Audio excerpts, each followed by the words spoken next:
नमस्कार दोस्तों, मैं Dharmendra Verma online study with DK में आपका बहुत बहुत स्वागत करता हूं। आज हम बात करने वाले हैं यहाँ पर कम समय में आपको यहाँ पर पर्यावरण अध्ययन के 100 प्रश्न मिलने वाले हैं, तो स्किप नहीं करना है, वीडियो को पूरा देखना है और अंत में हमें यहाँ पर जरूर बताना है कि आज का जो वीडियो है वो आपको कैसा लगा। साथ में यहाँ पर आपको आकलन भी करते रहना है कि इन 100 प्रश्नों में आपको कितने नंबर आ रहे हैं। तो हर प्रश्न का उत्तर चाहे तो कमेंट्स के माध्यम से या फिर अपनी कॉपी में लिख सकते हैं और अंत में जरूर बताएगा कि इन 100 प्रश्नों में आपको कितने नंबर आ रहे हैं। तो यहाँ पर तो शुरुआत करते हैं। आज का पहला प्रश्न है, देखिए यहाँ पर प्रश्न पढ़ूं, 4 विकल्प पढ़ूं। इतने समय में यदि आप आंसर नहीं दे पा रहे हैं तो आप वीडियो को पुश करके इत्मीनान से आंसर को दे दीजिएगा, चाहे तो कमेंट्स के माध्यम से या फिर अपनी कॉपी में लिख लीजिएगा। तो यहाँ पर पहला प्रश्न है आपका, निम्नलिखित का मिलान कीजिए। देखिए एक तरफ यहाँ पर जो प्रसिद्ध व्यंजन है वो लिखा हुआ है, दूसरी तरफ उसके राज्य लिखे हुए हैं कि जो छोला भटूरा है ये किस राज्य का प्रसिद्ध व्यंजन है।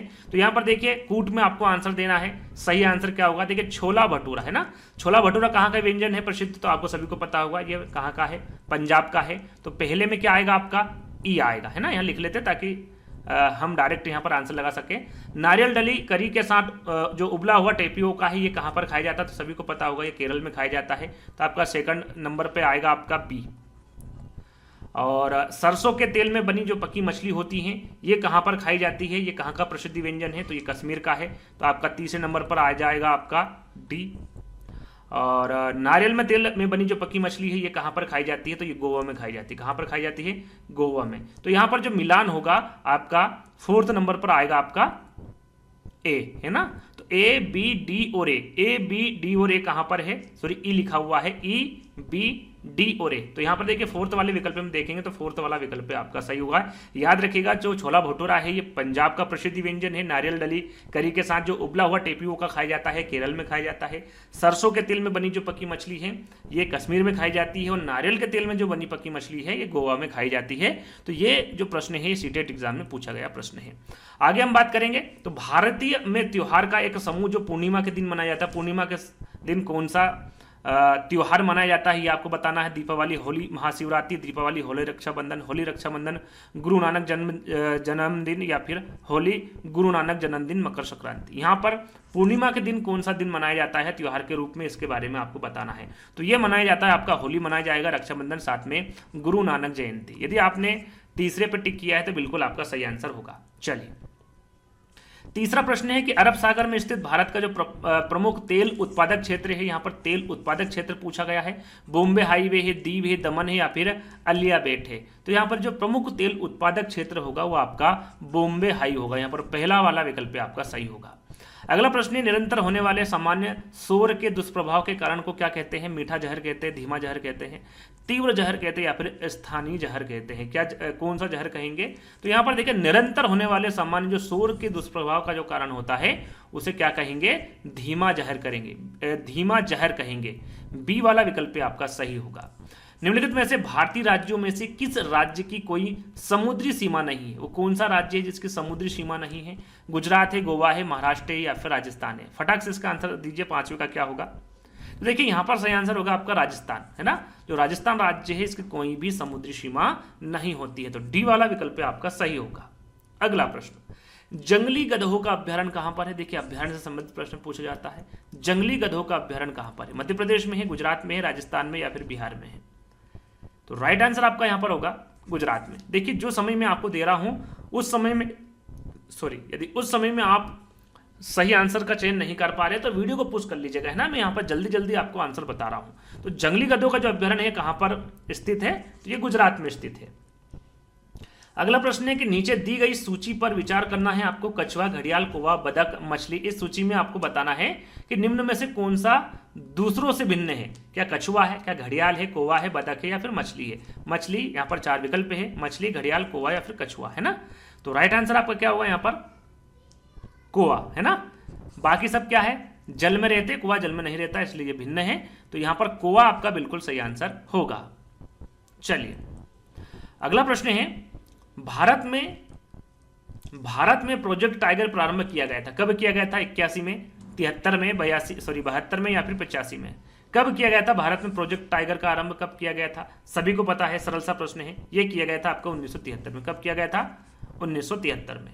चलिए अगला प्रश्न है निम्न में से जल के विषय में कौन सा सही नहीं है। देखिए सही कौन सा नहीं है विकल्प जल के विषय में ये आपको बताना है। जल एक सार्वभौमिक विलायक है, इसमें विभिन्न पदार्थों को घोलने की क्षमता है, जल का घनत्व 100 डिग्री सेल्सियस पर सर्वाधिक होता है, या फिर पदार्थ की तीनों अवस्थाओं में जल विद्यमान होता है। तो यहाँ पर जल के विषय में कौन सा कथन सही नहीं है, नेगेटिव पूछा गया है। तो याद रखिएगा जो जल का घनत्व है वो 100 डिग्री सेल्सियस पर सर्वाधिक नहीं होता है, तो ये विकल्प आपका गलत होगा। ये कितने डिग्री पर होता है, 4 डिग्री पर होता है सर्वाधिक, है ना घनत्व। तो यहाँ पर 100 डिग्री लिखा हुआ है, इसलिए यहाँ पर यह गलत होगा। चलिए आगे बढ़ेंगे। अगला प्रश्न है रीता अपनी नौकरी वाले माता पिता, छोटे भाई दादा दादी चाचा एवं उनके परिवार के साथ रहती है। इस प्रकार का जो परिवार है, जो व्यवस्था को क्या कहेंगे, मातृवंशी परिवार जिसमें रीता की माता मुखिया है, पितृवंशी परिवार जिसमें रीता की माता मुखिया है, पिता मुखिया है, एकल परिवार जिसमें उसके माता पिता दोनों काम करते हैं, या फिर संयुक्त परिवार जिसमें परिवार के सभी सदस्य एक साथ रहते हैं। तो यहाँ पर देखिए थोड़ा सा कंफ्यूज कर दिया है। वैसे यहाँ पर देखिए माता पिता भी है, छोटा भाई भी है, दादा दादी भी है, चाचा भी है। तो इस प्रकार का परिवार क्या होगा, आपका संयुक्त परिवार होगा। सिर्फ यहाँ पर नौकरी लिख दी गई है, ऐसा नहीं है चाहे नौकरी में हो कहीं पर भी हो, वो किसके साथ रह रही है ये इंपॉर्टेंट है। तो माता पिता के साथ है, छोटे भाई के साथ है, दादा दादी भी है, चाचा चाची भी है, उनका एक परिवार है। तो उस परिवार को क्या कहेंगे आप, संयुक्त परिवार कहेंगे। संयुक्त परिवार जिसमें परिवार के सभी सदस्य एक साथ रहते हैं। पेने लिखा हुआ, पेने चपटे एवं चौड़े आगे के दांतों वाले पशुओं की भोजन के लिए प्राथमिक भिन्न होती है ना, प्राथमिकता भिन्न होती है। ये पशु निम्न में से कौन सी खाद्य संबंधी प्राथमिकता को चुनेंगे, दूसरे पशुओं का मांस, घास एवं शाक, फल या फिर अनाज। तो यहाँ पर देखिए पेने चपटे एवं चौड़े आगे के दांतों वाले पशुओं के बारे में पूछा गया है। तो ये कौन से होंगे, कौन सी प्राथमिकता चुनेंगे, तो ये घास एवं शाक को चुनेंगे। सेकंड वाला विकल्प आपका सही होगा। अगला प्रश्न है जो रंग चित्र किसी कथा का चित्रण करते हैं जिनमें केवल प्राकृतिक रंगों का उपयोग किया जाता है, उस चित्रकला को चित्रकाठी भी कहते हैं। इस चित्रकला, ये जो चित्रकला है ये किससे संबंधित है, किस राज्य से संबंधित है, इसके बारे में आपको बताना है। महाराष्ट्र से है, राजस्थान से, आंध्र प्रदेश से या फिर कश्मीर से है। यदि आपको इन प्रश्नों को समझना है, यदि आपको लगता है कि सर ये प्रश्न समझा देते तो और भी अच्छा होता, तो हमने देखिए एक वीडियो बनाया है जिसमें प्रीवियस ईयर के जो पर्यावरण अध्ययन के प्रीवियस पेपर जो ऑनलाइन एग्जाम में आपसे प्रश्न पूछे गए थे, उनमें ये सारे प्रश्न आपको देखने को मिल जाएंगे। वो वीडियो देख लीजिएगा, पार्ट 1, 2, 3 करके ऐसे 7 पार्ट बनाए हैं जिसमें आपके सारे प्रश्न यानी कि लगभग 700 प्रश्न हमने वहां पर आपको दिए हैं। उन वीडियो को देख लीजिएगा, सारे डाउट आपके क्लियर हो जाएंगे। तो यहाँ पर वो आपको राज्य के बारे में बताना है, तो राज्य कौन सा होगा, सही आंसर होगा आपका महाराष्ट्र, है ना, पहला वाला विकल्प आपका सही होगा। उन आदिवासी वर्गों की पहचान करना है आपको जो कि हिमाचल प्रदेश भारत के मूल निवासी है। वो कौन से आदिवासी वर्ग है, संथाली जनजाति है, गद्दी जनजाति है, गौंड जनजाति या फिर सहाविया जनजाति है। तो यहाँ पर देखिए हिमाचल प्रदेश की बात की जा रही है। तो हिमाचल प्रदेश की जो मूल निवासी है आदिवासी, वो कौन सी, गद्दी जनजाति है ना। हिमाचल प्रदेश के साथ साथ ये जो आपका जम्मू कश्मीर है ना, हिमाचल प्रदेश के साथ साथ जम्मू कश्मीर में भी ये जनजाति पाई जाती है, गद्दी जनजाति। जो संथाली जनजाति है इसके बारे में आपको पता होगा, ये झारखंड राज्य की सबसे बड़ी जनजाति है। गौंड जनजाति की बात करें तो ये मध्य प्रदेश, आंध्र प्रदेश, छत्तीसगढ़, ओडिशा, महाराष्ट्र और उत्तर प्रदेश में ये जनजाति पाई जाती है। सहाविया जनजाति की हम बात करें तो मध्य प्रदेश और राजस्थान में ये जनजाति पाई जाती है। तो इन चारों के बारे में छोटी सी जानकारी है जिसके बारे में आपको पता होना चाहिए। चलिए अगला प्रश्न है निम्न में से कौन सा मिजोरम का सबसे प्राचीन नृत्य है। काफी बार एग्जाम पूछा गया है, काफी बार हम बता भी चुके हैं। सत्रिया नृत्य, रॉफ नृत्य, चेराव नृत्य या फिर गरबा नृत्य। यदि जो प्रीवियस ईयर पेपर के यदि आप हमारे वीडियो देखेंगे तो इस सारे चारों के चारों जो नृत्य है उनके बारे में एक एक करके समझाया है। यदि वो वीडियो को नहीं देखा है तो उन वीडियो को देख लीजिएगा। यहाँ पर मिजोरम का जो सबसे प्राचीन नृत्य है, सबसे पुराना नृत्य है, वो आपका चेराव नृत्य होगा।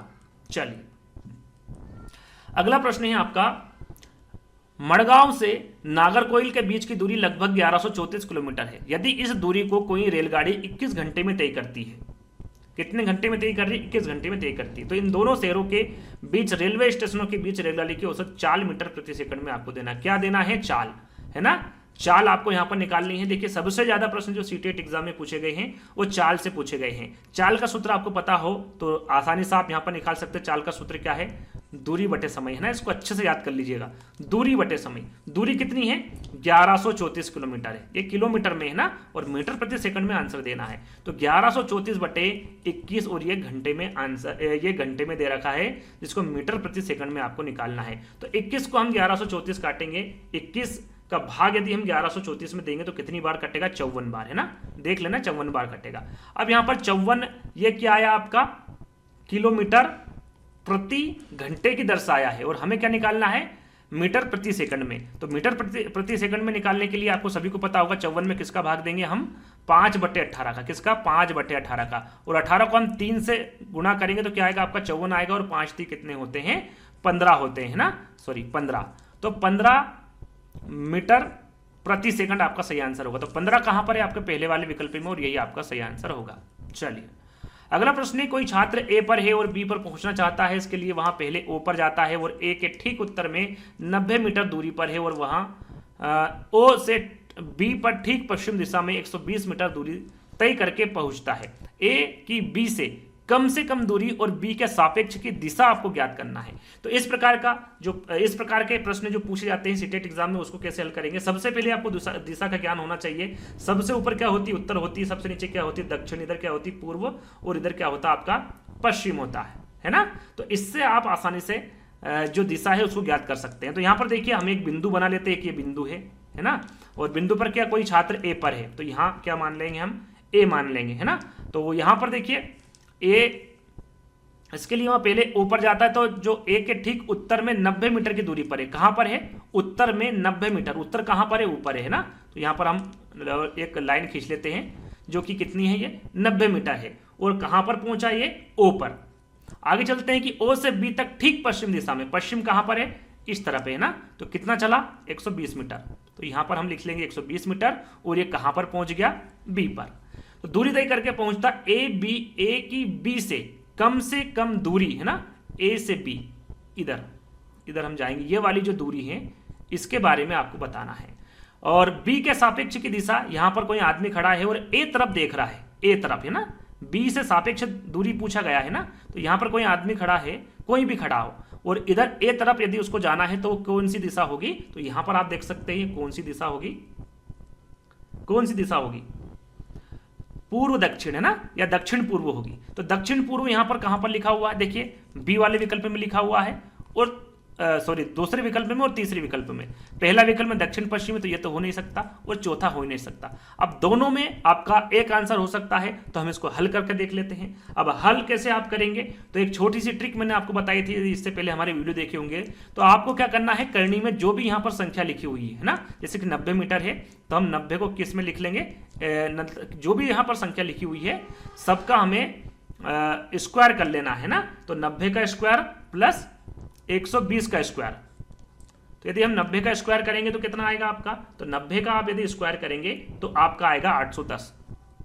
यदि ऐसे आप हल नहीं कर पा रहे हैं तो जीरो को आप हटा दीजिए, जीरो बाद में लगा लेना। 9 का कितना होगा, 81। 2 जीरो है तो 2 जीरो में से हम 1 जीरो यहां पर लगा देंगे तो 810 होगा। ये अभी करनी में चल रहा है ना। प्लस 120 का क्या आएगा आपका, 120 का आएगा आपका 12 का होता है 144, और 1 जीरो लगा दिया तो 1440। अब 810 और 1440 कितना होगा आपका, 2550। कितना होगा, 2550। और हम इसको यदि करनी में से निकालेंगे तो क्या होगा, इसका 2550 का, तो इसका होगा आपका, है ना, 225 का देख लेते हैं। 225 का क्या होता है, 15 होता है। 15 × 15 करेंगे तो 225 आ जाएगा, और 1 जीरो यहां पर लगा देंगे तो कितना होगा आपका यहां पर 150 मीटर, है ना। मीटर में चल रहा सारा चीजें ये, तो मीटर 150 मीटर होगा। तो 150 मीटर कहां पर है, तीसरे वाले विकल्प में, और यही आपका सही आंसर होगा। तो इस प्रकार से आप इस प्रश्न को हल कर सकते हैं। ध्यान दीजिएगा, जो भी यहां पर संख्या दी हुई है, जितनी भी संख्या दी हुई है उसको आपको जोड़ना है। वो भी करनी में आपको यहां पर उनका वर्ग निकाल लेना है, और वर्ग निकालने के बाद में उनको जोड़ लेना है। और यहां पर 2550 को यदि आप बाहर निकालेंगे तो उसका जो वर्गमूल होगा वो यहां पर लिख देना है। 150 × 150 करेंगे तो यहां पर 2550 होगा। तो 150 यहां मीटर यहां पर आपका सही आंसर होगा, दक्षिण पूर्व। आगे हम बात करेंगे, देखिए स्लोथ के बारे में आपको सभी को बता दिया, सारी जानकारी यहां पर दे चुका हूं। स्लोथ लिखा हुआ, ध्यान दीजिएगा। तो निम्नलिखित में से स्लोथ के बारे में सही कथन को आपको चुनना है। लगभग स्लोथ 40 वर्ष जीता है और दिन में लगभग 17 घंटे वृक्ष की शाखाओं पर उल्टे से लटकाकर मस्ती से सोता है। 4 विकल्प है, अच्छे से इत्मीनान से पढ़िएगा। डायरेक्टली मैं यहां पर आंसर बताने वाला हूं। तो देखिए बिल्कुल सही बात है, स्लोथ कितने घंटे सोता है, 40 घंटे सोता है। 40 वर्ष जीता है। इसकी लगभग औसत आयु कितनी है, 40 वर्ष है। और सोता कितने हैं, 17 घंटे सोता है। और ये अपने जीवन काल में कितने वृक्ष बदलता है, 7 से 8 वृक्ष मात्र। और 7 दिन में, यानी कि 1 सप्ताह में ही 1 दिन के लिए सोच के लिए नीचे उतरता है। तो इस स्लोथ के बारे में जानकारी हो गई, जिसके बारे में काफी बार मैं आपको बता चुका हूं। अगला प्रश्न है, आपको 3 राज्यों का ऐसा समूह बताना है जिनके किसी किनारे पर अरब सागर है। तो वो कौन सा राज्य है? केरल, कर्नाटक, महाराष्ट्र है। केरल, कर्नाटक, आंध्र प्रदेश, उड़ीसा, आंध्र प्रदेश, महाराष्ट्र, महाराष्ट्र, केरल, पश्चिम बंगाल। यहां पर आपको बताना है सही आंसर क्या होगा। देखिए सही आंसर आपका होगा यहां पर केरल, कर्नाटक, महाराष्ट्र। देखिए 3 ही राज्य नहीं है, और भी यहां पर राज्य के साथ साथ केंद्र शासित प्रदेश भी है जो कि अरब सागर से सटे हुए हैं। वो कौन कौन से हैं? तो यहां पर केरल, कर्नाटक, महाराष्ट्र के साथ साथ गुजरात, गोवा, दमन दीप, लक्षद्वीप, दादर नागर हवेली, ये सभी के सभी अरब सागर से सटे हुए राज्य हैं और केंद्र शासित प्रदेश है। तो उसके बारे में भी आपको पता होना चाहिए। तो राइट आंसर आपका यहां पर पहला वाला होगा। चलिए अगला प्रश्न है, प्रसिद्ध भारतीय त्योहारों होली और दीपावली के विषय में नीचे दिए गए कथनों पर आपको सही कथन का चयन करना है कि सही कथन कौन सा होगा। ये दोनों त्योहार पूर्णिमा को मनाए जाते हैं, तो देखिए पूर्णिमा को दोनों त्योहार नहीं मनाए जाते, एक मनाया जाता है, वो आगे बताएंगे। ये दोनों त्योहार अमावस्या को मनाए जाते हैं, तो अमावस्या को भी एक त्योहार मनाया जाता है, दोनों नहीं मनाए जाते हैं। दीपावली पूर्णिमा तथा होली अमावस्या को मनाई जाती है, तीसरा वाला विकल्प गलत है। सही कौन सा है? दीपावली अमावस्या को मनाई जाती है और होली पूर्णिमा को मनाई जाती है। तो याद रखिएगा ये पूछा गया है, और एक नहीं 2 से 3 बार ये प्रश्न पूछा गया है। तो राइट आंसर आपका क्या होगा? यहाँ पर 4th वाला होगा। चलिए अगला प्रश्न है रेगिस्तान ओक के बारे में। देखिए रेगिस्तान ओक के बारे में काफी बार आपको बता चुका हूं, ये भी सीटेट एग्जाम में पूछा गया प्रश्न है। रेगिस्तान ओक के विषय में नीचे दिए गए कथनों पर आपको विचार करना है और सही कथन का चयन करना है। पहला विकल्प है आपका, यहां वृक्ष लगभग किसी सामान्य कक्षा के कमरे की दीवारों की ऊंचाई तक बढ़ता है। बिल्कुल सही है आपका पहला वाला विकल्प। यहां वृक्ष आबू धाबी में पाया जाता है, तो यहां वृक्ष आबू धाबी में नहीं पाया जाता है, यह ऑस्ट्रेलिया में पाया जाता है। कहां पाया जाता है? ये ऑस्ट्रिया में पाया जाता है, यहां आबू धाबी में नहीं पाया जाता। तो बी वाला विकल्प आपका गलत होगा। इस वृक्ष के तने में जल एकत्र होता है। स्थानीय लोगों को जब आवश्यकता होती है तो पाइप से जल निकालकर पीते हैं। तो याद रखिएगा बिल्कुल सही है। इसमें इस वृक्ष के तने में देखिए यह सामान्य कक्षा की जो दीवारी की ऊंचाई तक बढ़ता है, बिल्कुल सही है। कितना मीटर बढ़ता है? लगभग ये 10 मीटर बढ़ता है। और इसकी जो वृक्ष की जड़ें हैं वो कितनी बढ़ती हैं? तो जितना ऊंचाई पर इसका वृक्ष होगा उसके 30 गुना, इसकी 30 गुना नीचे तक इसकी जड़ें जाती हैं। तो जहां तक जाती जब तक उसको पानी वहां पर मिल नहीं जाता है ना। तो इस वृक्ष के तने में जल एकत्र होता है, बिल्कुल सही है। स्थानीय लोगों को जब आवश्यकता होती है तो पाइप से जल निकालकर पीते हैं। तो आपका तीसरा वाला विकल्प सही होगा। डी देख लेते हैं। इस वृक्ष की जड़ें वृक्ष की ऊंचाई के लगभग 30 गुनी, जैसा कि मैंने अभी आपको बताया है ना, 30 गुनी गहराई तक नीचे जमीन में भीतर जाती जब तक कि उसे जल तक ना पहुंच जाए। तो डी वाला विकल्प भी आपका सही होगा। अगला विकल्प है कि इस वृक्ष की बहुत सी शाखाएं होती है जिन पर घने पत्ते होते। देखिए इस पर घने पत्ते नहीं होते हैं और बहुत सी शाखा भी नहीं होती है। तो यहां पर सही क्या होगा आपका? ए, सी और डी। ए, सी और डी कहां पर लिखा हुआ है? आपके पहले वाले विकल्प में, और यही आपका सही आंसर होगा। चलिए आगे अगला प्रश्न है आपका, हमारे देश में ऐसे गांव हैं जहां के ग्रामवासी अत्यधिक वर्षा होने के कारण अपने घरों को बांस के खंभों पर जमीन से 10 से 12 फीट, देखिए फीट में कितना होगा? 10 से 12 फीट, और मीटर में यहां पर 3 से 3.5 मीटर ऊंचाई पर बनाते हैं। इन घरों को अंदर से लकड़ी का ही बनाया जाता है। ये गांव कहां होने चाहिए? देखिए घर से संबंधित काफी प्रश्न सीटेट एग्जाम में पूछे गए थे और ये भी काफी बार पूछा गया है। क्यों बनाया जाता है 10 से 12 फीट? क्योंकि यहां पर अत्यधिक वर्षा होती है। तो वहां गांव कौन सा है, वहां राज्य कौन सा है? हिमाचल प्रदेश है, तमिलनाडु है, असम है या फिर उत्तराखंड है? तो इसके बारे में तो सभी बच्चों को पता होगा, वो असम है ना। असम राज्य में अत्यधिक वर्षा होती है और उनके घर जो होते हैं वो बांस के खंभों पर जमीन से लगभग 10 से 12 फीट, फीट में 10 से 12 फीट और मीटर में 3 से 3.5 मीटर की ऊंचाई पर बनाए होते हैं। तो याद रखिएगा तीसरा वाला विकल्प आपका सही होगा। अगला प्रश्न है, त्रिवेणी और गांधीधाम के बीच की जो दूरी है वो कितनी है? 2268 किलोमीटर है। यदि कोई रेलगाड़ी इस दूरी को 42 घंटे में पार कर देती है ना, पार लिखा हुआ है, पार कर लेती है, तो इन दोनों शहरों के रेलवे स्टेशनों की जो बीच रेलगाड़ी की औसत चाल है वो आपको मीटर प्रति सेकंड में बताना है। किलोमीटर में दे रखा है और घंटे में दे रखा है। आंसर आपको यहां पर देखना, पूछा क्या गया है मीटर प्रति सेकंड में और चाल पूछी गई है। थोड़ी देर पहले मैंने आपको बताया था चाल का सूत्र क्या होता है। चाल का सूत्र होता है आपका दूरी बटे समय, दूरी बटे समय। ये भी सीटेट एग्जाम में पूछा गया प्रश्न है। तो यहां पर देखिए दूरी बटे समय, दूरी कितनी है उसकी? 2268। ये किस में है? किलोमीटर में है, 2268 है ना। और दूरी कितनी है उसकी? समय कितना लगा उसको? 42। और ये किस में है, घंटे में है। तो एच का मतलब होता है हॉर्स है ना, इसलिए यहाँ पर एच लिखा हुआ है। तो हम 42 से 2268 को काटेंगे तो कितनी बार कटेगा, तो ये भी 54 बार कटेगा। कितनी बार, 54। तो 54 क्या आया आपका, किलोमीटर प्रति घंटे में आया है। हमें क्या चाहिए उत्तर, मीटर प्रति सेकंड में चाहिए। तो 54 को यदि हम मीटर प्रति सेकंड में बदलेंगे तो किसका भाग देंगे इसमें, 5/18 का। और इसके बारे में तो आपको पता होगा, 3 बार हम 18 से 18 का पहाड़ा पढ़ेंगे, 3 बार तो 54 आएगा, और 5 × 3 करेंगे तो क्या आएगा आपका 15 मीटर प्रति सेकंड। तो 15 कहां पर है आपका, सेकंड वाले विकल्प में, और ये आपका बिल्कुल सही आंसर होगा। चलिए आगे बढ़ेंगे। अगला प्रश्न है खेजड़ी वृक्ष के बारे में। अब यहां पर आपको दिया गया है, देखिए खेजड़ी वृक्ष के बारे में दिया गया है और कूट में आपको आंसर बताना है। तो पुश कर लीजिएगा वीडियो को, 4-5 विकल्प दिए हैं इसको पढ़कर कूट में आंसर देना, क्योंकि जैसे जैसे मैं विकल्प पढ़ता जाऊंगा आपको आंसर देता जाऊंगा। तो यहां पर देखिए पहला विकल्प है आपका कि यह वृक्ष मुख्यतः रेगिस्तान क्षेत्रों में पाया जाता है। तो बिल्कुल सही है, रेगिस्तान में पाया जाता है खेजड़ी वृक्ष। और कहां पर पाया जाता है, तो राजस्थान में पाया जाता है। इसके बारे में तो आपको पता होगा, है ना। और इसे उगने के लिए अत्यधिक जल की आवश्यकता नहीं होती है। तो बिल्कुल सही है, ज्यादा जल की आवश्यकता नहीं होती, तभी तो ये रेगिस्तान में पाया जाता है। यह वृक्ष अपने तने से जल संचित करता है, जिसका उपयोग आवश्यकता पड़ने पर किया जाता है। तो ये जो जल है ये रेगिस्तानी ओक है ना, रेगिस्तानी ओक थोड़ी देर पहले बताया था हमने ना, ये उस पेड़ के बारे में है, ना कि खेजड़ी वृक्ष के बारे में। तो तीसरा वाला विकल्प आपका गलत होगा। फोर्थ विकल्प है आपका कि इस वृक्ष की छाल का उपयोग दवाई बनाने में किया जाता है तथा इसके लकड़ी पर कीटों का प्रभाव नहीं पड़ता। बिल्कुल सही है ना। तो फोर्थ वाला विकल्प आपका सही होगा। इस वृक्ष में बहुत कम पत्तियां होती हैं। तो बहुत कम पत्तियां किसमें होती हैं, रेगिस्तान ओक में होती हैं, यहाँ पर खेजड़ी वृक्ष में नहीं होती हैं। तो यहाँ पर देखिए ई वाला विकल्प भी आपका गलत होगा, है ना। तो सही क्या होगा आपका, ए, बी और डी। तो ए, बी और डी किसमें है आपका, पहले वाले विकल्प में, और यही आपका सही आंसर होगा। चलिए अगला प्रश्न है किसी छात्र द्वारा नीचे दिए गए कथनों पर आपको विचार करना है। जिस क्षेत्र में, देखिए एक जो छात्र है उसका कहना है कि जिस क्षेत्र से मैं आया हूं वहां बारिश बहुत कम होती। जहां पर बारिश बहुत अधिक होती वहां पर किस प्रकार के घर बनाए जाते, बांस के घर बनाए जाते। और वहां राज्य कौन सा है, असम। थोड़ी देर पहले मैंने आपको बताया था, जो कि 10 से 12 फीट ऊंचे बनाए जाते हैं और इंच में 3-3.5 इंच है ना, सॉरी मीटर में। तो यहाँ पर देखिए बारिश बहुत कम होती, गर्मी बहुत पड़ती है। हमारे घर मिट्टी के बने होते, घरों की दीवारें बहुत मोटी होती है और इन्हें मिट्टी से ही पोतकर सुंदर किया जाता है। घरों की छतें कटीली झाड़ियों से बनाई जाती है।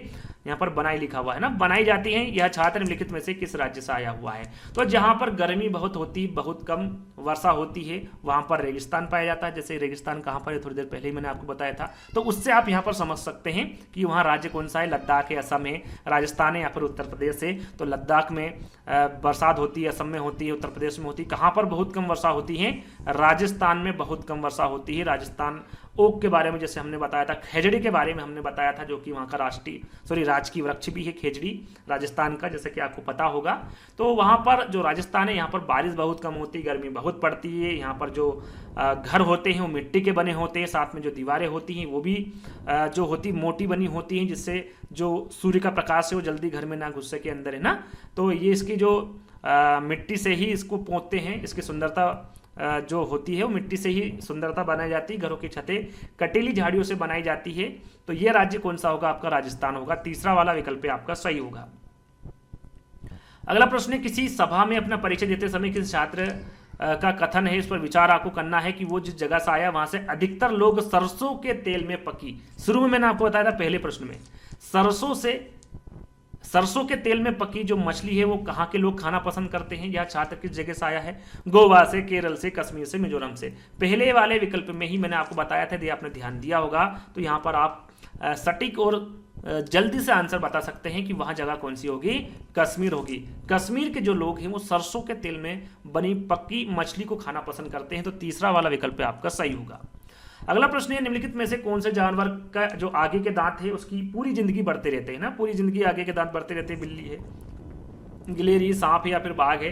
सरल सा प्रश्न है, सभी को पता होगा गिलेरी। साथ में चूहा भी है ना, गिलेरी यदि नहीं आई विकल्प में और चूहा दे तो चूहा भी एक ऐसा जानवर है जिसके आगे के दांत हमेशा बढ़ते रहते हैं। वो भी कुछ ना कुछ कुतरता रहता है जिससे कि उनके आगे के दांत ना बढ़े। अगला प्रश्न है वन्यजीव सुरक्षा अधिनियम पारित किया गया था 1972 में, 62 में, 60 में या फिर 75 में। वन्यजीव सुरक्षा अधिनियम कब पारित किया गया था पूछा गया है। तो यह किया गया था 1972 में, है ना। वन्यजीव सुरक्षा अधिनियम पारित 1972 में किया गया था। अगला, ग्रीन पीस इंटरनेशनल का मुख्यालय कहां पर स्थित है? यहां पर देखिए ग्रीन पीस इंटरनेशनल का मुख्यालय पूछा गया है। एम्स्टर्डम में है, सिडनी में है, न्यूयॉर्क में है या फिर नागासाकी में है? तो ये कहां पर है? नीदरलैंड में। कहां पर है? और नीदरलैंड में कहां पर है? तो नीदरलैंड में एम्स्टर्डम में है। तो यहां पर जो पहला वाला विकल्प है आपका बिल्कुल सही होगा। अगला प्रश्न है, निम्न में से कहां आर्सेनिक द्वारा जल प्रदूषण सर्वाधिक है? कहां पर है आर्सेनिक द्वारा जल प्रदूषण? बिहार में है, मध्य प्रदेश में है, उत्तर प्रदेश में या फिर पश्चिम बंगाल में है? राइट आंसर आपका होगा, देखिए आर्सेनिक द्वारा जल जो प्रदूषण है ये पश्चिम बंगाल में सर्वाधिक है। कहां पर है? पश्चिम बंगाल में। तो चौथा वाला विकल्प आपका बिल्कुल सही होगा। अगला प्रश्न है, निम्नलिखित में से कौन अंतरराष्ट्रीय ख्याति प्राप्त वेट लिफ्टर है? देखिए यहां पर जो प्रसिद्ध व्यक्ति है उनके बारे में काफी प्रश्न पूछे गए थे सीटेट एग्जाम में, तो उसी से संबंधित यहां पर प्रश्न रखा गया है। अंतरराष्ट्रीय ख्याति प्राप्त वेट लिफ्टर कौन से? सुनीता विलियम्स है, सूर्यमणि है, बछेंद्री पाल है या फिर कर्णम मल्लेश्वरी है? राइट आंसर आपको यहां पर पहले बताना है मुझसे, कौन सा सही आंसर होगा। राइट आंसर देखिए यहां पर वेट लिफ्टर के बारे में पूछा गया है, तो वो आपके कर्णम मल्लेश्वरी होगी। फोर्थ वाला विकल्प आपका सही होगा। अगला प्रश्न है आपका, काफी इंपोर्टेंट प्रश्न है, वे व्यक्ति जो वनों में कम से कम 25 वर्षों से रह रहे हैं उनका वन भूमि और उसमें होने वाली उपज पर अधिकार हो जाता है, यहाँ एक्ट लिया गया है। ये किस एक्ट से लिया गया है कि जो व्यक्ति वनों में कम से कम 25 वर्षों से रह रहे हैं तो वहां पर जो रह रहे हैं या फिर जो भूमि पर निवास कर रहे हैं वो उनका अधिकार वहां पर हो जाएगा। तो वन एक्ट के अधिकार 2007, भारतीय वन एक्ट 1927, राष्ट्रीय वन नीति 1988 में 1988 से या फिर भारतीय वन संशोधन एक्ट 2019 से। तो ये जो लिया गया है ये वन एक्ट के अधिकार 2007 से लिया गया है। पहला वाला विकल्प आपका बिल्कुल सही होगा। अगला प्रश्न है, सांप के जहरीले दांतों को क्या कहा जाता है? ये सीटेट एग्जाम में पूछा गया प्रश्न है, ऑनलाइन है ना। कसक कहा जाता है, विषदंत कहा जाता है, कृतंक जिसको छेदक बोला जाता है वो कहा जाता है या फिर सल्क कहा जाता है? तो सांप के जहरीले दांतों में क्या रहता है उनके? जहरीले। तो जहरीले दांतों को क्या कहते हैं? तो विषदंत कहते हैं। क्या कहते हैं? सांप के जहरीले दांतों को विषदंत कहते हैं। सेकंड वाला विकल्प आपका बिल्कुल सही होगा। निम्नलिखित में से भारत में मिलने वाला कौन सा सांप जहरीला नहीं? यहाँ पर कौन सा जहरीला नहीं है उसके बारे में आपको बताना है। टोटल कितने प्रकार के सांप जहरीले पाए जाते हैं भारत में? 4 प्रकार के। एक वीडियो हमने पर्यावरण अध्ययन में बनाई है जिसमें आपको सारी जानकारी दी गई, यानी कि वहां पर पर्यावरण के सारे एक ही वीडियो में महामैराथन क्लास है, लगभग 3 से 4 घंटे की क्लास है, उसको देख लीजिएगा, आपके सारे डाउट क्लियर हो जाएंगे। कितने प्रकार के सांप होते हैं, कौन कौन से होते हैं, वहां पर चित्र के माध्यम से आपको समझाया गया है। तो कौन सा सांप जहरीला नहीं है इसके बारे में पूछा गया है। दुबोया ये बिल्कुल जहरीला है, अफाई ये भी जहरीला है ना। भारतीय सेल अजगर, जो अजगर है पाइथन जिसको बोलते हैं, ये जहरीला नहीं होता है ना, याद रखिएगा। करेत ये भी जहरीला है। 4 प्रकार के जो सांप है उनमें 3 प्रकार यहाँ पर लिखे हुए हैं और तीनों के तीनों ही जहरीले सांप होते हैं। तो तीसरा वाला जो विकल्प होगा वो आपका बिल्कुल सही होगा। चलिए अगला प्रश्न है, पश्मीना ऊन किस जानवर से मिलता है? पेड़ से, ऊंट से, बकरी से या फिर अल्पेका से? तो सबको पता है पश्मीना जो ऊन है ये बकरी से प्राप्त होता है। बकरी का नाम होता है पश्मीना बकरी। और उस वीडियो को आप देखिएगा, जैसे कि मैंने आपको बताया था 3-4 घंटे की महामैराथन क्लास दी है, तो उसमें सारी चीजें आपको क्लियर हो जाएगी। चलिए अगला प्रश्न है, निम्न पौधों में से कौन सा पौधा कीटों को जाल में फंसाता है और खा जाता है? कीटों को जाल में फंसाने वाला पौधा कौन सा है? सभी को पता है इसके बारे में भी। अमरबेल पौधा है, सूरजमुखी पौधा है, कैक्टस पौधा है या फिर घटपर्णी पौधा है? तो जो पौधा कीटों को जाल में फंसाता है और खा जाता है वो आपका यहाँ पर होगा घटपर्णी पौधा। कौन सा? घटपर्णी पौधा। 4th वाला विकल्प आपका सही होगा, जैसे इंग्लिश में क्या कहा जाता है? नेफेंथिस पौधा भी कहा जाता है। चलिए अगला प्रश्न है आपका यहाँ पर, लखनऊ रेलवे स्टेशन और नई दिल्ली रेलवे स्टेशन के जो बीच की दूरी कितनी है? वो 504 किलोमीटर है। और कोई रेलगाड़ी इस दूरी को मात्र 7 घंटे में तय करता है, तो इस रेलगाड़ी के मीटर प्रति सेकंड में औसत चाल बतानी। फिर यहां पर चाल पूछी गई है। चाल का सूत्र मैंने आपको क्या बताया था अभी? दूरी बटे समय। दूरी बटे समय। दूरी कितनी बताई गई? यहाँ पर 504 बताई गई है और यहाँ पर समय कितना बताया गया है? 7 घंटे बताया गया है। तो 7 से हम 504 को यदि भाग देंगे तो कितनी बार जाएगा, 72 बार जाएगा। और ये जो 72 है ये किस में आया, आपको किलोमीटर प्रति घंटे में आया हुआ है, और यहाँ पर मीटर प्रति सेकंड में पूछा गया है। तो 72 को यदि हम मीटर प्रति सेकंड में करेंगे तो किसका भाग जाएगा, 5/18 का। और 18 का हम यदि पहाड़ा पढ़ेंगे तो 72 कितनी बार आएगा, तो यदि आप पढ़ेंगे तो 4 बार। 18 चौक कितने होते हैं, 72 होते हैं। तो 4 × 5 करें तो कितना आएगा आपका, 20 मीटर प्रति सेकंड। तो ये कहां पर लिखा हुआ, 20 फोर्थ वाले विकल्प में, और ये विकल्प आपका बिल्कुल सही होगा। तो इस प्रकार से आप जल्दी से, मात्र 1 मिनट भी नहीं लगेगा हल करने में। 1 मिनट तो मैंने ज्यादा बता दिया, जिस प्रकार से मैं बता रहा हूं वैसे इसी प्रकार से इसको हल किया जाता है। तो याद रखिएगा, यदि आपको मीटर प्रति सेकंड में हल करना है तो 5/18, और इसी को यदि ये मीटर प्रति सेकंड में दिया होता और इसको घंटे में आपको कन्वर्ट करना होता, किलोमीटर घंटे में, तो इसको उल्टा कर देते 18/5। तो इसकी जानकारी तो मुझे लगता है आपको पता होगी, है ना। तो फोर्थ वाला विकल्प आपका बिल्कुल सही होगा। अगला प्रश्न है, मिजोरम के निकटवर्ती प्रतिवेशी 3 राज्य के बारे में बताना है जो मिजोरम के निकट है ना। असम, बिहार, छत्तीसगढ़ है। बिहार, छत्तीसगढ़, असम है। पश्चिम बंगाल, अरुणाचल प्रदेश, असम है, या फिर त्रिपुरा, असम, मणिपुर है। यहां पर मिजोरम के निकटवर्ती प्रतिवेशी 3 राज्य के बारे में आपको बताना है। तो यहां पर देखिए, मिजोरम के जो 3 राज्य है वो त्रिपुरा है, असम है और मणिपुर है, यानी कि फोर्थ वाला जो विकल्प होगा वो आपका सही होगा।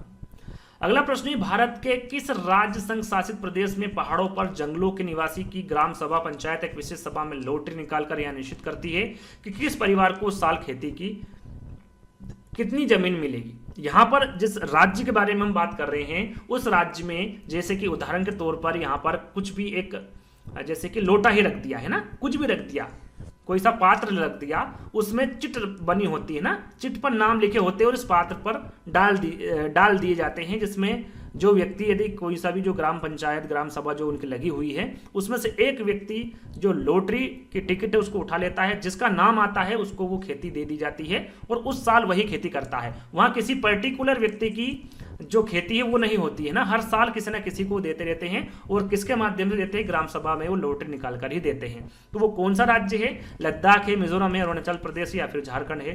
तो इसके बारे में आपको पता होगा, वो मिजोरम है ना। तो यहां पर जो सेकंड वाला विकल्प है आपका सही होगा। अगला प्रश्न है, माउंट एवरेस्ट। माउंट एवरेस्ट नीचे दिए गए किस देश का भाग है, तिब्बत का, नेपाल का, भारत का या फिर चीन का। एक प्रश्न और पूछा गया था कि माउंट एवरेस्ट की ऊंचाई कितनी है, ऊंचाई। तो यहां पर देखिए क्यूज दे रहा हूं मैं, क्यूज के तौर पर एक प्रश्न है कि माउंट एवरेस्ट की ऊंचाई कितनी है। तो कमेंट के माध्यम से आप बताइएगा, प्रश्न लिख दीजिएगा, माउंट एवरेस्ट की ऊंचाई इतनी है। तो यदि आपने वहां पर सही आंसर दे दिया तो वहां पर मैं लाइक कर दूंगा और बता दूंगा कि हाँ आपने सही आंसर दिया है। तो यहां पर देखिए, माउंट एवरेस्ट नीचे दिए गए कौन से देश का भाग है, तिब्बत का, नेपाल का, भारत का या फिर चीन का। तो यहां पर आपको इसका आंसर सभी को पता होगा, वो है नेपाल।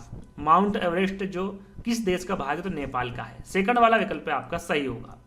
अगला प्रश्न है वृक्षों, और कौन सा वृक्ष है, यदि आप पढ़ेंगे तो नीचे दे रखा बरगद, है ना। बरगद के वृक्षों के बारे में यहां पर बताना है, पौधों के बारे में बताना है कि इनकी जो जड़ें हैं उसमें पाए जाने वाले नीचे दिए गए कुछ विशिष्ट लक्षण लिखे हुए हैं, उस पर विचार करना है और बताना है कि सही कौन सा है ना। तो यहां पर देखिए, पहले विकल्प पे चढ़ेंगे, वीडियो को पोस्ट कर लीजिएगा, 4 विकल्प 5 विकल्प जो दे रखे हैं उनको पढ़ लीजिएगा और फिर आंसर दीजिएगा, क्योंकि मैं यहां पर शुरुआत से ही आंसर आपको देता चलूंगा। वृक्ष की लटकती शाखा जैसे दिखाई देने वाली, वास्तव में उसकी शाखा नहीं जड़ें होती, बिल्कुल सही है। जो लटकती शाखा होती, जो पेड़ बना होता है ना, उसमें जो लटकती शाखा होती है वो क्या होती है, उसकी जड़ें होती हैं, जो कि धीरे धीरे जमीन के अंदर धंसती चली जाती है ना, उसके अंदर भी चली जाती है, आपने देखा हो तो। दूसरा विकल्प है आपका, जड़ों की लंबाई वृक्ष की ऊंचाई से लगभग 30 गुना होती है। 30 गुना नहीं होती है, किसकी होती है, रेगिस्तानी ओक की, रेगिस्तानी ओक की ना, थोड़ी देर पहले आपको बताया था। तो बी वाला विकल्प आपका गलत होगा, सही कौन सा होगा आपका, पहला वाला विकल्प। तीसरा विकल्प है आपका, जड़ों द्वारा वृक्ष को मजबूत खंभों की भांति सहारा देना होता है। जो वृक्ष की जड़ें होती, जैसे कि मैंने अभी आपको बताया, तो ये क्या करती है, उस वृक्ष को मजबूत बनाती है, उसको सहारा देने का काम करती है। तो तीसरा वाला विकल्प आपका बिल्कुल सही होगा। चौथे विकल्प पे चले तो जड़ों द्वारा खाद्य सामग्री का भंडारण करना होता है, तो ये खाद्य सामग्री का भंडारण नहीं करती हैं जड़ें, तो फोर्थ वाला विकल्प आपका गलत होगा। ई देख लेते हैं, लटकती जड़ों का बढ़ते बढ़ते जमीन के अंदर चली जाती है, जैसे कि मैंने आपको बताया। तो आपका 5वां विकल्प भी सही होगा। सही क्या होगा आपका, पहला, तीसरा और पांचवा यानी कि ए, सी और ई। तो ए, सी और ई कहां पर है, थोड़ा सा हम देख लेते हैं। ए, सी और ई यहां पर देखिए पहले वाले विकल्प में है और यही आपका बिल्कुल सही आंसर होगा। चलिए, किसी विद्यार्थी द्वारा दिए गए कथन पर आपको विचार करना है कि मैं जिस जगह से आया हूं वहां पहाड़ी इलाका है। देखिए जहां पर ज्यादा बारिश होती, मैंने आपको बताया था, वो कौन सा राज्य है? असम में, जहां पर बांस के खंभे होते हैं यानी कि लकड़ी के वहां पर घर बनाए जाते हैं। उसके बाद में जहां पर कम बारिश होती है वो कौन सा राज्य है? तो वो है आपका राजस्थान। लेकिन यहाँ पर देखिए पहाड़ी इलाका होने के साथ साथ बारिश तो यहाँ पर अधिक होती है, साथ में बर्फ भी यहाँ पर पड़ती है। और जब ठंड अधिक होती है तो हमें धूप में बैठना अच्छा लगता है। तो हमारे घर पर तथा लकड़ी से बनते हैं। हमारे घर किसके बनते हैं? इनके लकड़ी के बनते हैं ना। तो यहाँ छात्र कहाँ से आए हुए हैं? तिनसुकिया असम से आए हुए, चेन्नई तमिलनाडु से, मनाली हिमाचल प्रदेश से, या फिर उदयपुर राजस्थान से। तो राजस्थान से तो आए नहीं होंगे क्योंकि यहाँ पर वर्षा बहुत कम है। असम के बारे में बता दिया है, यहाँ पर वर्षा तो अधिक होती है ना, लेकिन यहाँ पर बर्फ वगैरह नहीं गिरती और ये पहाड़ी इलाका नहीं है, तो असम भी नहीं होगा। क्या सही आंसर होगा आपका? मनाली। मनाली हिमाचल प्रदेश, तीसरा वाला विकल्प आपका बिल्कुल सही होगा। अगला प्रश्न है, कोटोपैक्सी एक जागृत ज्वालामुखी है जो स्थित है कहां पर है? एंडीज में है, सिसिली में है, हवाई में है, या फिर रॉकीज में है? यहाँ पर कोटोपैक्सी जो जागृत ज्वालामुखी है कहां पर स्थित है, इसके बारे में पूछा गया है। तो याद रखिएगा ये एंडीज में स्थित है। कहां पर है? एंडीज में। अगला प्रश्न है, गिनको जाना जाता है। जो गिनको है ये जीवित जीवाश्म में है, प्राणी है, पक्षी या फिर सरीसृप है? क्या है गिनको? इसके बारे में आपसे पूछा गया है। तो याद रखिएगा जो गिनको है क्या है? ये एक जीवित जीवाश्म है। पहला वाला विकल्प आपका सही होगा। अगला प्रश्न है, अम्लीय वर्षा का जो पीएच मान होता है वो कितना होता है? 5.6 से अधिक होता है, 7 से कम तथा 5.6 से अधिक होता है, 5.6 से कम होता है, या फिर 7 से अधिक होता है। अम्लीय वर्षा का पीएच मान यहां पर पूछा गया है। तो राइट आंसर होगा, याद रखिएगा हमेशा, ये 5.6 से कम होता है। कितने? 5.6 से ये कम होता है अम्लीय वर्षा का पीएच मान। तो यहां पर तीसरा वाला विकल्प आपका सही होगा। तिब्बत की सांगपो नदी भारत में जानी जाती है, किस नाम से जानी जाती है? तिब्बत में सांगपो नदी, ब्रह्मपुत्र लिखा हुआ है ना, ब्रह्मपुत्र नहीं, ब्रह्मपुत्र नदी, यमुना, गंगा, सिंधु। तो तिब्बत की जो सांगपो नदी है भारत में ब्रह्मपुत्र नाम से जानी जाती है। पहला वाला विकल्प आपका सही होगा। अगला प्रश्न है, पोचमपल्ली के बारे में आपने सुना होगा। पोचमपल्ली एक शहर है जहां के अधिकांश परिवार बुनाई का कार्य करते हैं और एक विशेष प्रकार का वस्त्र जिसे वहां बुनते हैं पोचमपल्ली कहलाता है। यह शहर जहां सुंदर चमकदार रंगों की साड़ियां बनती हैं, किस राज्य का भाग है? यहाँ पर ये पोचमपल्ली जो शहर है ये किस राज्य का भाग है, इसके बारे में पूछा गया है। केरल का है, कर्नाटक का है, तमिलनाडु का है, या फिर तेलंगाना का है? देखिए पोचमपल्ली शहर के बारे में पूछा गया है ना। तो ये जो शहर है ये तेलंगाना राज्य का भाग है। फोर्थ वाला विकल्प आपका सही होगा। चलिए अगला प्रश्न है, भारत में केंद्र शासित प्रदेशों की संख्या पूछी गई है, कितनी है? 6 है, 7 है, 9 है, या फिर 11 है? तो भारत में केंद्र शासित प्रदेशों की संख्या सभी को पता है, तो कमेंट्स के माध्यम से बताइएगा। 47 का आंसर आपको दे रहा हूं, इसका सही आंसर आपको क्यूज के तौर पर बताना है कि इसका सही आंसर क्या होगा। 6 है, 7 है, 9 है, या फिर 11 है भारत में केंद्र शासित प्रदेशों की संख्या। अगला प्रश्न है, नीचे दिए गए जीव क्रमशः जंतुओं के किस वर्ग के हैं? यहां पर देखिए छिपकली, चमगादड़, कलचिड़ी और बिच्छू, इनके आपको यहाँ पर जीव क्रमशः जंतु के किस वर्ग में है इसके बारे में बताना है। तो क्या छिपकली सरीसृप है, पक्षी, इस प्रकार से बताना है। 4 विकल्प पढ़ लीजिएगा आराम से। तो देखिए छिपकली क्या है, छिपकली के बारे में आपको बताना है। छिपकली क्या है, कमेंट के माध्यम से इसका आंसर दे दीजिए जल्दी से फटाक से। तो देखिए छिपकली क्या है, एक सरीसृप है। छिपकली एक सरीसृप है। चमगादड़ क्या है, स्तनधारी जीव है। कलचिड़ी क्या है, एक पक्षी है। बिच्छू क्या है, एक कीट है। तो राइट आंसर आपका क्या होगा, यहाँ पर फोर्थ वाला होगा। इस प्रकार से आपको आंसर देना था, है ना, उनके वर्ग आपको बताने थे। चलिए अगला, निम्नलिखित का मिलान करना। यहाँ पर देखिए निम्नलिखित का आपको मिलान करना है। इधर स्थान लिखा हुआ है, राज्य लिखे हुए हैं, और इधर उनके सामान्य घर लिखे हुए हैं कि किस प्रकार का घर यहाँ पर बनाया जाता है। तो असम, लद्दाख, मनाली और राजस्थान के बारे में बताना है, और कूट में आपको यहाँ पर आंसर देना है। तो शुरुआत में देखते हैं, सबसे पहले लिखा हुआ है असम।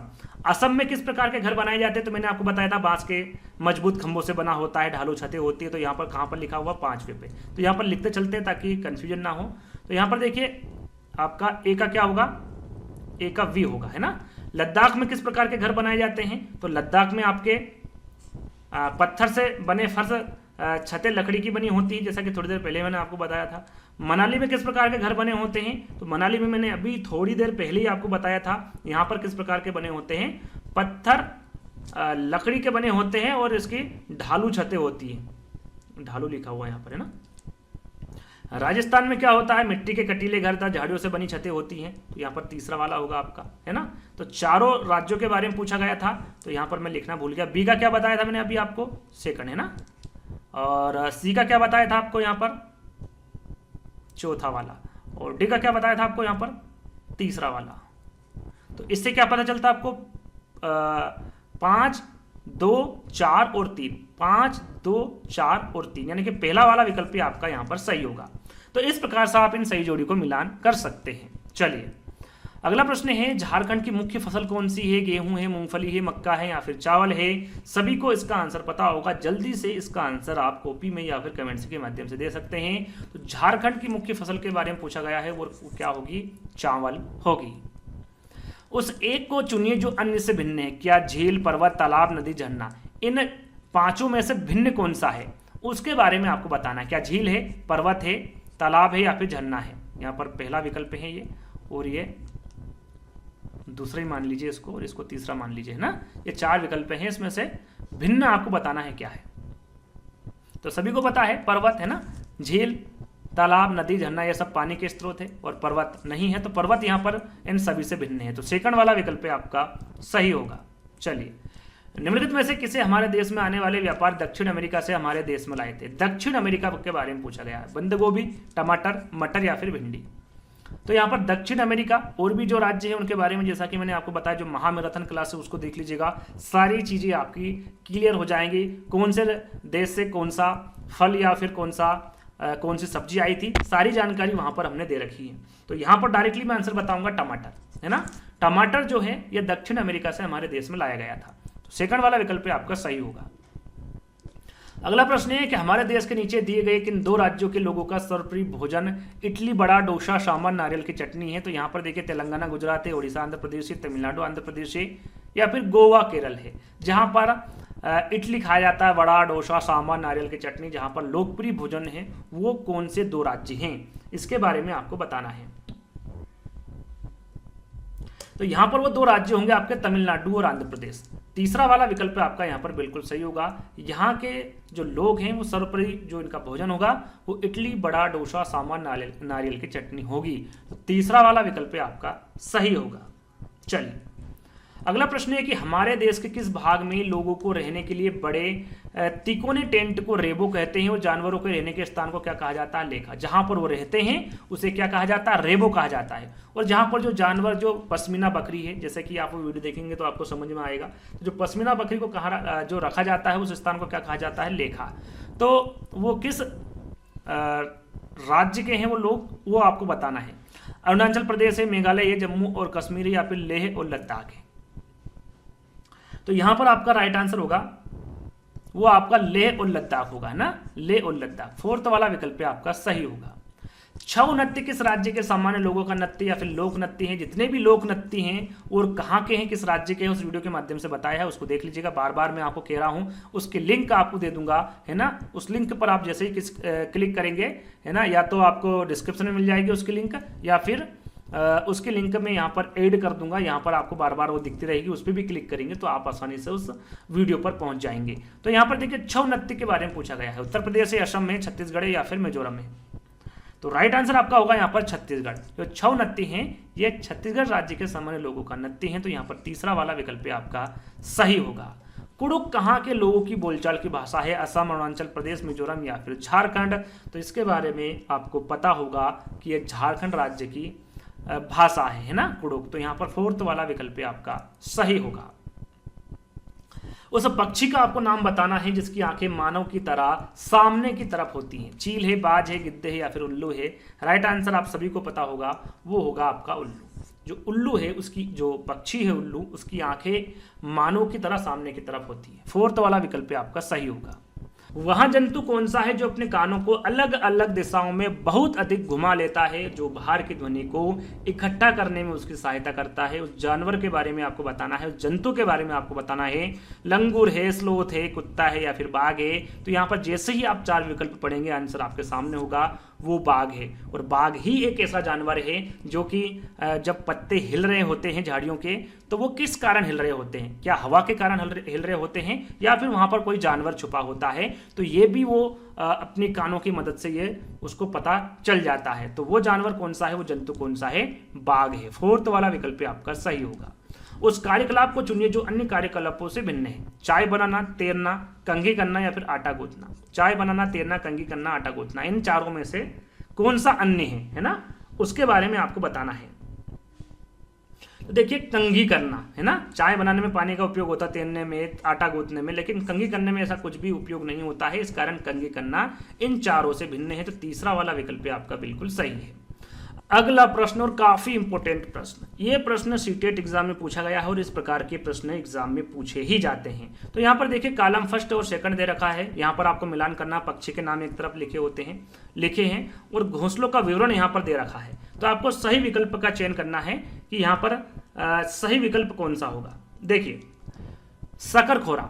शकरखोरा अपना घोंसला कैसे बनाता है, इसके बारे में आपको बताना है। तो जो शकरखोरा है, ये जो अपना घोंसला है, ये छोटे पेड़ की डाली पर लटकता हुआ घोंसला, इसमें बारीक घास होती, पतली टहनियां होती, सूखे पत्ते होते, कपड़े के चिथड़े आदि होते हैं ना। तो शकरखोरा अपना घोंसला कैसे बनाता है, इसके बारे में आपको पता होगा। नहीं है तो यहाँ पर आप देख सकते हैं, और जो वीडियो हमने बनाया है जिसके बारे में आपको बार बार बता रहा हूँ, उस वीडियो को देख लीजिएगा, सारी चीजें आपको क्लियर हो जाएगी। दूसरी हम बात करें यहाँ पर कोयल। कोयल कैसे अपने घोंसला बनाती है? तो कोयल तो अपना घोंसला बनाती नहीं है, और किसके घोंसले में अपना अंडा रख के आती है? तो वो है कौवा, है ना। तो यहाँ पर आप देख सकते हैं, अपना घोंसला स्वयं नहीं बनाती है कौवा, इस पक्षी के लिए घोंसला बनाता है जिसमें यहाँ अंडे देती है। तो यहाँ पर हम लिख लेते हैं थोड़ा सा, है ना। ए का क्या आएगा आपका? चौथा, है ना। और बी का क्या आएगा आपका? पहला, ताकि यहाँ पर प्रश्न चुनने में उत्तर चुनने में आसानी हो। कलचिड़ी। कलचिड़ी अपना घोंसला कैसे बनाती है? तो जो कलचिड़ी है, अपना घोंसला सड़क के किनारे पत्थरों के बीच घोंसला, उसके ऊपर पौधों की टहनियां लिखा हुआ है ना, टहनियां, जड़ें, बाल, रुई बिछी होती है ना। इस प्रकार का घोंसला कौन बनाती है? सड़क के किनारे पत्थरों के बीच, तो वो कलचिड़ी बनाती है।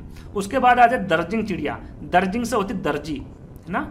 दर्जी कैसे अपना जो कपड़े हैं वो सिलता है? तो ऐसे ही जो झाड़ी पर जो पत्ते होते हैं उनको आपस में जोड़ देती, सिल देती है, यानी कि झाड़ी पर 2 पत्तों को नुकीली चोंच से सिकर बनाएगा घोंसला किसका होता है? तो ये दर्जिंग चिड़िया का होता है। तो यहाँ पर देखिए, सी का क्या होगा आपका? सी का होगा आपका सेकंड नंबर का, और डी का क्या होगा आपका? तीसरे नंबर का। तो 4 1 2 3, 4 1 2 3 कहां पर लिखा हुआ है? 4 2 1 3। तो यहां पर देखिए 1 होना चाहिए था, तो ये नहीं है, तो थोड़ा सा हम नीचे कर लेते हैं। चौथे विकल्प में देखेंगे, देखिए 1 का 4 दे रखा, बी का फर्स्ट दे रखा, सी का सेकंड दे रखा और थर्ड का तीसरा दे रखा है, यानी कि 4th वाला जो विकल्प होगा ये आपका सही होगा। इस प्रकार से आप मिलान कर सकते हैं। किस वर्ष भुज गुजरात में जो भूकंप आया था जिसमें कम से कम हजारों लोगों की मृत्यु हो गई थी, वो किस वर्ष आया था? 2000 में, 2001 में, 2002 में या फिर 2004 में? तो जो गुजरात में भूकंप आया था, याद रखिएगा, इंपोर्टेंट है, ये 2001 में आया था। कब आया था? 2001 में। चलिए, अगला प्रश्न है, विशेष प्रकार का जो नृत्य है चेराव, इसके बारे में आपको बता चुका हूं, है ना। और काफी बार ये प्रश्न पूछा गया है। जितने भी प्रश्न नृत्य से संबंधित प्रश्न पूछे गए हैं, चेराव से ही पूछे गए हैं। तो चेराव जो है पूछा गया है कि विशेष प्रकार का नृत्य जिसे चेराव कहते हैं, कहाँ के लोगों द्वारा किया जाता है? असम, मिजोरम, ओडिशा या फिर झारखंड। तो थोड़ी देर पहले ही मैंने आपको बताया था मिजोरम के बारे में, है ना। सेकंड वाला विकल्प आपका सही होगा।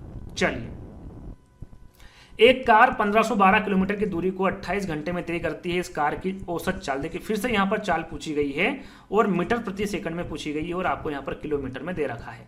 तो यहाँ पर देखिए, चाल का मैंने सूत्र बताया था, बार बार मैं आपको बता रहा हूँ। चाल का सूत्र क्या होता है? दूरी बटे समय। दूरी कितनी है? 1512 है, जो कि किलोमीटर प्रति घंटे में है ना। और समय कितना है आपका? 28 है। 28 का पहाड़ा आप पढ़ेंगे तो कितनी बार में 1512 आएगा? तो यहाँ कर लीजिएगा। वैसे मैं डायरेक्ट आपको बता देता हूँ, 54 बार, है ना। इसको आप 28 से काटेंगे तो कितनी बार कटेगा? 54, है ना।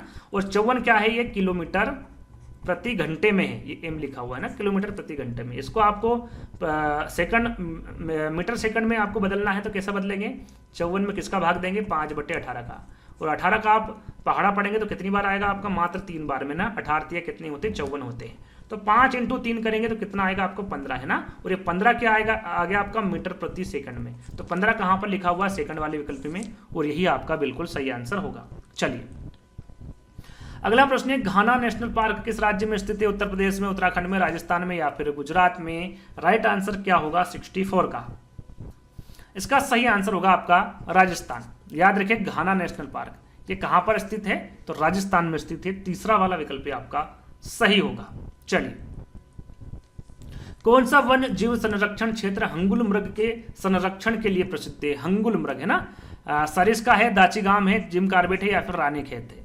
तो राइट आंसर आपका क्या होगा यहाँ पर, दाचीगाम। दाचीगाम वन्य जीव संरक्षण क्षेत्र जो है ये हंगुल मृग के संरक्षण के लिए प्रसिद्ध है।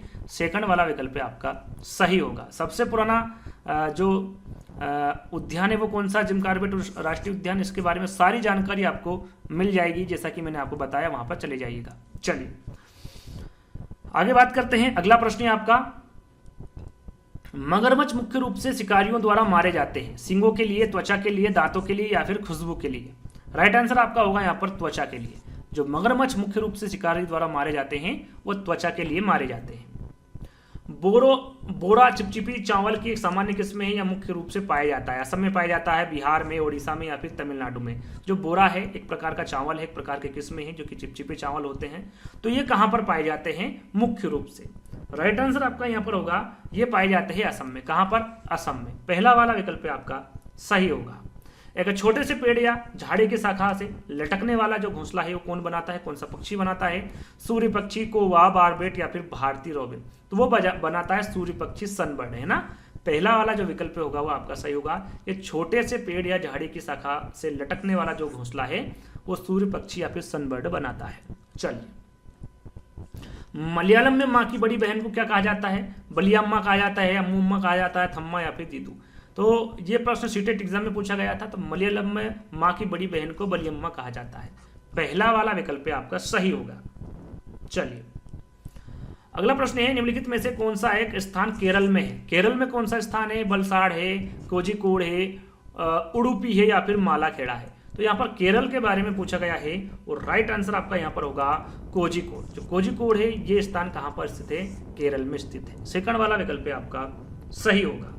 चलिए निम्न में से किस स्थान पर आप नाव का उपयोग यातायात के साधन के रूप में देख सकते हैं। नावों का उपयोग है ना, लद्दाख एवं कारगिल में, कश्मीर एवं केरल में, सिक्किम एवं दार्जिलिंग में या फिर दिल्ली एवं मिजोरम में।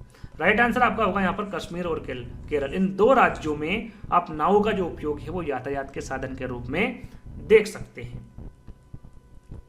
अगला प्रश्न है कर्क रेखा के बारे में। देखिए कर्क रेखा निम्न में से किन भारतीय राज्यों से होकर गुजरती है। कर्क रेखा है ना, 4 यहाँ पर विकल्प दे रखे हो, चारों में राज्य दे रखे हैं। आपको उन राज्यों का चयन करना है जिसमें कर्क रेखा गुजरती है भारतीय राज्यों से, है ना। तो वो राज्य कौन कौन से हैं। तो राइट आंसर होगा आपका यहाँ पर गुजरात, राजस्थान, मध्य प्रदेश, छत्तीसगढ़, झारखंड, पश्चिम बंगाल, त्रिपुरा एवं मिजोरम। यानी कि सेकंड वाला विकल्प आपका सही होगा। गुजरात है, राजस्थान है, मध्य प्रदेश भी है, छत्तीसगढ़ भी है, झारखंड, पश्चिम बंगाल, त्रिपुरा और मिजोरम। इन सभी राज्यों से कर्क रेखा होकर गुजरती है। सेकंड वाला विकल्प आपका सही होगा। चलिए यहाँ पर देखिए 2 प्रश्न एक साथ दे रखे हैं और पूछा गया है कि अपनी गर्दन को झटके से आगे पीछे करने वाला पक्षी और अपनी गर्दन को पीछे तक घुमा सकने वाला पक्षी कौन सा है। 270 डिग्री तक कौन सा पक्षी अपनी गर्दन को घुमा लेता है। और ये गर्दन को झटके से आगे पीछे कर सकने वाला पक्षी कौन सा है। तो झटके से आगे पीछे कर सकने वाला जो पक्षी होता है वो तो होती है मैना। और कौन सी अपनी गर्दन को पीछे तक घुमा सकने वाला पक्षी, यानी कह सकते हैं कि 270 डिग्री तक कौन सा पक्षी अपनी गर्दन को घुमा लेता है, तो वो है उल्लू, है ना। दोनों प्रश्न सीटेट एग्जाम में पूछे गए हैं। तो यहाँ पर मैना आपका राइट आंसर होगा और यहाँ उल्लू आपका सही आंसर होगा। जिम कार्बेट नेशनल पार्क किस राज्य में स्थित है। राजस्थान में, उत्तर प्रदेश में, गुजरात में या फिर उत्तराखंड में। सभी को पता है, काफी बार एग्जाम पूछा गया है। उत्तराखंड में Jim Corbett National Park Uttarakhand राज्य में स्थित है ना। 4th वाला विकल्प आपका सही होगा। और सबसे पुराना राष्ट्रीय उद्यान भी है, जैसे कि पूछा जाता है। अगला प्रश्न है हाथियों के बारे में। थोड़ा सा प्रश्न ऊपर दब जाएगा, यदि हम प्रश्न को नहीं दबाएंगे तो ये विकल्प दब जाएंगे। तो मैं आपको प्रश्न को पढ़ के सुना देता हूं। हाथियों के बारे में आपको सही कथन का चयन करना है ना, हाथियों के बारे में सही कथन का चयन करना। 4 विकल्प है और कूट में आपको आंसर देना है। तो यहां पर देखिए पहला विकल्प है आपका कि एक झुंड में 20 से 25 हथनियों और बच्चे होते हैं। 20 से 25 हथनी और बच्चे होते हैं। क्या यह विकल्प सही है या फिर गलत है? यहां पर हम शुरू से ही इसका आंसर देखते हुए चलते हैं। तो देखिए यहां पर 20 से 25 हथनियों और बच्चे नहीं होते हैं। कितने होते हैं? 10 से 12। कितने होते हैं? 10 से 12 हथनी और बच्चे होते हैं एक झुंड में, ना कि 20 से 25। तो पहला विकल्प आपका गलत हो गया। बी है कि हाथी 4 से 5 वर्ष की आयु तक ही झुंड में रहते हैं। तो देखिए बी वाला विकल्प भी आपका गलत है। जो हाथी हैं वो 4 से 5 वर्ष की आयु तक झुंड में नहीं रहते हैं, वो 14 से 15 वर्ष की 14 से 15 वर्ष की आयु तक झुंड में रहते हैं, ना कि 4 से 5 वर्ष। तो बी वाला विकल्प भी आपका गलत है। सी विकल्प देखते हैं। एक बड़ा हाथी एक दिन में 100 किलोग्राम से अधिक पत्ते और झाड़ियां खा लेता। बिल्कुल सही है। 100 किलोग्राम दे दे या फिर 1 क्विंटल दे दे, है ना। 1 क्विंटल 100 किलोग्राम में 1 क्विंटल होता है, तो 100 किलोग्राम से अधिक पत्ते और झाड़ियां खा लेता है एक बड़ा हाथी। तो तीसरा वाला विकल्प आपका बिल्कुल सही होगा। किसी हथनियों के झुंड में सबसे बुजुर्ग हथनी ही सभी फैसले रहती है, यानी कि जो उसका जो नेता होता है वो झुंड का, वो कौन होता है? बुजुर्ग हथनी होती है। तो ये भी आपका बिल्कुल सही आंसर होगा, यानी कि सी और डी, या 2 विकल्प होंगे जो कि सही होंगे। तो सी और डी किसमें है? आपके तीसरे वाले विकल्प में, और यही आपका सही आंसर होगा। चलिए अगला प्रश्न है, सन 1853 में भारत की पहली यात्रा ट्रेन चली थी। कहां से कहां तक चली थी? पहली यात्रा ट्रेन कब चली थी? तो यहां पर सन आपको याद रखना है 1853 में। बंबई से थाने के बीच में चली थी, कलकत्ता से अलीपुर के बीच में, कलकत्ता से दमदम के बीच में, या फिर बंबई से पुणे के बीच में। पहली यात्री ट्रेन कितनी चली थी और कितने किलोमीटर? ट्रेन जो चली थी मात्र 34 किलोमीटर चली थी। कितना? 34 किलोमीटर। अब वो ट्रेन कौन सी है? तो यहां पर आपका सही आंसर होगा, कहां से कहां तक चली थी? तो वो बंबई से थाने के बीच तक चली थी, मात्र 34 किलोमीटर। तो पहला वाला विकल्प आपका सही होगा। अगला प्रश्न है, WWF से आशय आपको बताना है क्या है, यानी कि इसका फुल फॉर्म आपको बताना है। वर्ल्ड वाइड लाइफ फंड है, वर्ल्ड वॉर फंड है, वर्ल्ड वाइड फंड है, या फिर वर्ल्ड वॉच फंड है। WWF से आशय यानी कि उसका पूरा नाम आपको बताना है। राइट आंसर होगा वर्ल्ड वाइल्ड लाइफ फंड। ये WWF का पूरा नाम होता है। चलिए फूलों की घाटी काफी बार ये प्रश्न पूछा गया है। फूलों की घाटी कहां पर स्थित है? सिक्किम में, हिमाचल प्रदेश में, जम्मू कश्मीर में, या फिर उत्तराखंड में? तो इसका आंसर आई होप आपको सभी को पता होगा। फूलों की घाटी कहां पर स्थित है? जो फूलों की घाटी है ये उत्तराखंड में स्थित है। कहां पर है? उत्तराखंड में। अगला प्रश्न है, एशिया का सबसे बड़ा पशु मेला कहां पर आयोजित होता है? यहां पर देखिए एशिया का सबसे बड़ा पशु मेले के बारे में पूछा गया है। क्या सोनपुर में, पुष्कर में, नासिक में, या फिर हरिद्वार में? सही आंसर का चयन सबसे पहले आपको करना है ना हर प्रश्न का। राइट आंसर आपका होगा यहां पर सोनपुर में। याद रखिएगा जो सोनपुर में एशिया का सबसे बड़ा पशु मेला आयोजित होता है। पहला वाला विकल्प आपका सही होगा। गांव में यह देखना साधारण है कि महिलाएं अनाज में से भूसे कैसे निकालती हैं, या विधि को क्या कहा जाता है? छानना कहा जाता है, हाथ से चुनना, निष्पादन, फटकना, या फिर थ्रेसिंग करना, है ना। भूसे से अनाज को अलग करना, है ना, तो ये क्या कहलाता है? निष्पादन, जिसको क्या कहते हैं? फटकना, है ना। फटकने से भूसे को अनाज से अलग करते हैं। तो यहां पर तीसरा वाला विकल्प आपका सही होगा। चलिए जीवों के संबंध, जबकि एक जीव को साहचर्य से लाभ होता है और दूसरे को हानि होती है, उसे क्या कहा जाता है? सहजीविता, सहोपकारिता, प्रतियोगिता, या फिर परजीविता? तो उसको क्या कहा जाता है? जिसको एक को तो लाभ होता है और एक को हानि होती है, तो उसको परजीविता कहा जाता है। आपने अमर बेल देखा होगा। अमर बेल क्या करता है कि एक जो पेड़ होता है उस पर चढ़ जाता है, तो जो अमर बेल होता है उसको तो लाभ होता है, लेकिन उससे जो जिस पेड़ पर वो चढ़ी हुई है उसको हानि होती है। तो कह सकते हैं कि अमर बेल क्या है? तो अमर बेल एक परजीवी है ना, परजीविता है। तो याद रखिएगा एक पेड़ को लाभ होता है, एक जीव को साहचर्य से लाभ होता है और दूसरे को हानि होती है, तो उसे क्या कहा जाता है? तो उसे परजीविता कहा जाता है। अगला प्रश्न है, फसल कटने का पर्व खुशी और उल्लास का प्रमुख अवसर होता है। सही कथन को आपको पहचानना है। फसल कटने पर जो त्योहार मनाए जाते हैं, जो पर्व मनाए जाते हैं, उसके बारे में आपको यहाँ पर 4 विकल्प दिए गए और कूट में आंसर देना है कि सही कौन सा है। देखिए पहला विकल्प है आपका उत्तर प्रदेश, बिहार और मध्य प्रदेश में तिल संक्रांति को मनाया जाता है। देखिए बिल्कुल सही है, जो उत्तर प्रदेश है, उत्तर प्रदेश, बिहार और मध्य प्रदेश में इसमें तिल संक्रांति को मनाया जाता है। बिल्कुल आपका पहला वाला विकल्प सही होगा। दूसरा विकल्प है आपका झारखंड में पोंगल और तमिलनाडु में नौवान को मनाया जाता है। तो बी वाला विकल्प आपका गलत होगा, क्योंकि जो पोंगल बनाया जाता है ये झारखंड में नहीं बनाया जाता, ये कहाँ पर मनाया जाता है? तमिलनाडु में। पोंगल का जो त्यौहार है ये तमिलनाडु में मनाया जाता है, और जो नौवान का जो त्यौहार है, ये जो नौवान का जो त्यौहार है ये पश्चिम बंगाल में मनाया जाता है। कहाँ पर? पश्चिम बंगाल में। इस कारण आपका बी वाला विकल्प गलत होगा। तीसरा हम देखें तो गुजरात लोहड़ी को मनाता है ना, और केरल ओणम को मनाता है। तो यहां पर मैं आपको बता दूं कि जो लोहड़ी है ये गुजरात में नहीं मनाई जाती है। कहां पर मनाई जाती है? तो ये मनाई जाती है आपकी पंजाब और हरियाणा में। कहां पर? पंजाब और हरियाणा, गुजरात में नहीं मनाई जाती।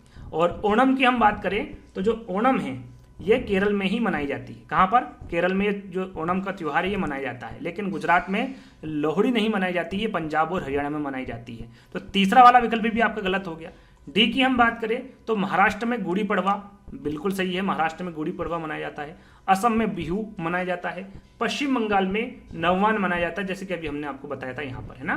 तो फोर्थ वाला विकल्प आपका सही होगा, यानी कि ए और डी, ए और डी ही आपका यहाँ पर सही होगा, और ये किसमें है? आपका सेकंड वाले विकल्प में, और यही आपका सही आंसर होगा। चलिए, साबुत लिखा हुआ है। साबुत मूंग या चना को रात भर पानी में भिगोकर फिर 1 या 2 दिन छोड़ देते हैं। सबसे पहले जो भाग अंकुरित होता है वहां है, क्या है?